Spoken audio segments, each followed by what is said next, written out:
గుర్రం జూలు గట్టిగా పట్టుకున్నాడు. అది ఆక్షుండాప ఎక్కిపోతూ ఉంది. ఫిరోజిషాకు పెద్దలు తలుపుకొచ్చారు. అల్లారుముద్దుగా పెంచిన తండ్రి జ్ఞాపకం వచ్చాడు. రోజూ తనతో ఆడుతూ పాడుతూ ఉండే చెల్లెలు జ్ఞాపకం వచ్చాడు.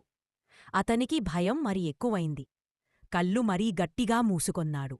ఇలా కొంతసేపు పోగా ఫిరోజిషాకు జడుపు తగ్గింది. గురాన్ని క్రిందికి దించటం ఎలాగా అని ఆలోచించాడు. ఎక్కడో దానికి మరొక మీటుంది తీరాలనుకొన్నాడు. జూలులో వెదికాడు, కనిపించలా.